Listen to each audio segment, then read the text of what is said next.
Coming up on Valley News Live at 10, police are combing through Grand Forks on foot in the search for a missing 26-year-old. Plus an update on the local children's protection leaders under investigation for creating a toxic workplace. And we're live on the scene of a large police presence at a gas station in Fargo. Valley News Live at 10 starts right now. This is Valley News Live at 10. And we begin tonight with breaking news on Valley News Live at 10. There is a large police presence gathered at the Cenex gas station on University Avenue just south of I94 in Fargo. As you saw there, it looks like it's clearing a little bit. We're starting to put the pieces together. Valley News Team's Nishay Taylor was the first reporter on the scene. She joins us now live with the latest. Nishay? Stacy, Justin, police say that they responded to this gas station located right next to the Randy's Diner here on University Drive before 8 p.m. They said they detained one person. They say he was taken to a local hospital. He did suffer from some lacerations. It's still unclear on what exactly happened, but he was taken to the hospital. Police also say he has since been arrested for reckless endangerment as well as DUI. So I'll backtrack here. Earlier this evening, there were two vehicles here that were parked that had crashed right in front of this building here. There were also plenty of police tape around as well as multiple vehicles. There's also a third vehicle across the way about a few feet away from the gas station that's up on the side of the road. It's unclear if that vehicle was involved in this situation, but again, we're still working out those details on what happened in this incident. So stay with the Valley News Live as those details become available. In Fargo, Nishay Taylor, Valley News Live. Thanks so much, Nishay. We have just learned that man's name was Nathaniel Graywind, again arrested for terrorizing, reckless endangerment, and DUI. If we get any more new information, we'll update you here during the show, and as always, on your free VNL News app. All right, switching gears here. Throughout the day, it seemed all anyone wanted to talk about was the weather. It felt practically like spring, at least compared to what we've seen lately. First Alert Storm Team Chief Meteorologist Hutch Johnson joins us now live with the details. Hutch? Thanks, Justin. I got to tell you, it was beautiful out there. And early in the day, we saw some sun in the FM area. High temperatures behind me here. It was a sizzler out there around the region. 35 to 40 degrees for many of us. The warmest in the James River Valley for us. But look at this. Thief River, Hallock, and Badette all right at that 40-degree mark today. And that red spot you see on the map, well, it says here at noon it got up to 88 in Crookston. Now, I can confirm nobody there felt like it was quite that warm, Justin. And planting has not started yet. Pitchers and catchers have not yet reported for duty in Crookston, but, it looked warm. There was a mistake on the old sensor there. Again, mild temperatures tonight. We're fairly quiet. Some snow showing up on the radar, but it doesn't look too big. I got to tell you, though, it's a long ways from the radar site here. Mayville down here, Duluth on the other side. Those radar beams point up like this, see? And then they hit the top of the clouds, so they miss a lot of the snowflakes when they're far away from the radar. So it doesn't look bad, but the road report does show that we have some snow-covered roads in the, Lake of the Woods area, Bemidji area, Thief River Falls area. And this is what it looks like in Washkish out there on the east side of the Red Lakes area. And how about Badette? Horizontal flakes flying there. Temperatures right now are holding at freezing or just above. But in Fargo, we'll see it slip down below freezing as we go towards morning. That means wet roads could become slippery. I'll have hour-by-hour details on the snow tonight and what we expect for the rest of your week here in a minute. Could be a little slick. Thanks, Hutch. Yeah. New information tonight on a fatal crash on I94 near Tower City. Documents obtained by Valley News Live say the driver, Tim Hagerod, admitted to looking down at his phone right before crashing into a tow truck that was stopped in the right lane. Officials say 43-year-old Tim Hagerod was driving his family home to Bismarck after a volleyball tournament on January 22nd. The crash killed his wife, Kelly, and left him and his two daughters severely injured. Officials say a mechanical issue caused that tow truck driver, Mario Butler, to stop. Investigators say Butler left the scene and was driving with a suspended license. Also, new developments tonight on a story we've been following for months. 3 Cass County child protection leaders have stepped down following an internal investigation that revealed they created a toxic work environment. Linda Dorff, the division's manager for family services, and social work supervisors Rick Van Camp and Tamara Anderson willingly retired as they were under investigation. It's been about 2 months since they were all placed on administrative leave. County Administrator Robert Wilson says the goal of serving the community Their needs have not changed. Now, the investigation revealed Van Camp used some unprofessional language and mocked another employee for crying. Grievances filed said Dorff and Anderson essentially encouraged him.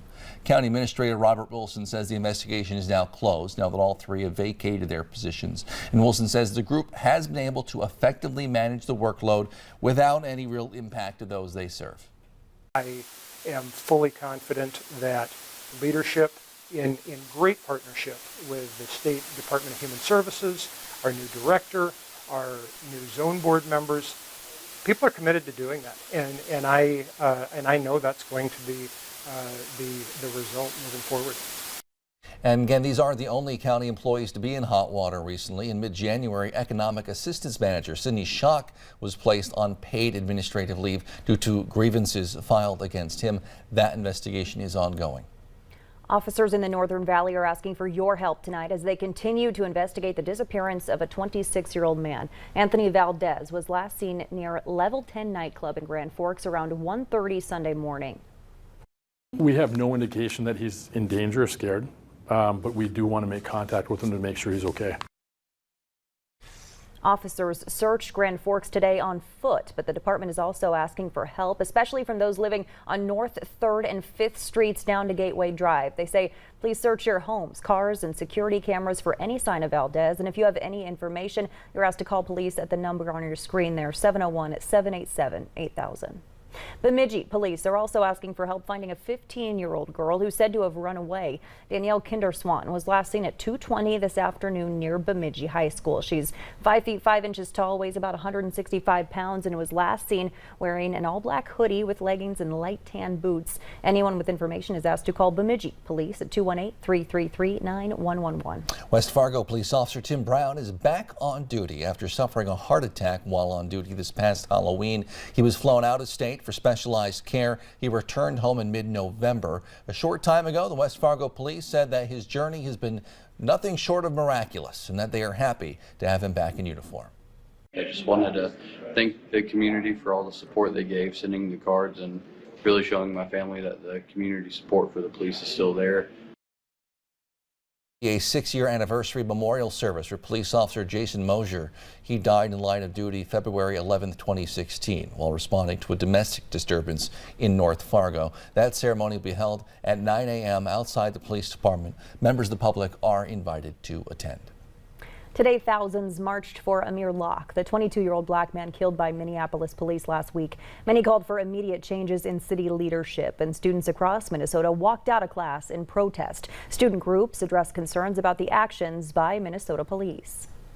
Our demands consist of banning all no-knock warrants, full transparency and a full overhaul and demilitarization of Minneapolis Police Department, full review of MPD and SWAT practices, resignation of police chief interim, Huffman and Mayor Fry, accountability of Judge Peter Cahill, the same judge for the Chauvin trial that led to the no-knock warrant, termination of Mark Hanneman, the police officer who murdered Amir Locke in a matter of 9 seconds.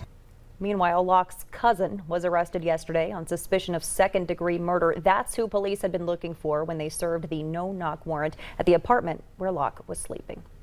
The number of confirmed active COVID cases in North Dakota is now down about 75% from its peak less than 3 weeks ago. Daily hospitalizations and deaths are also beginning to fall after holding steady for much of late fall and early winter.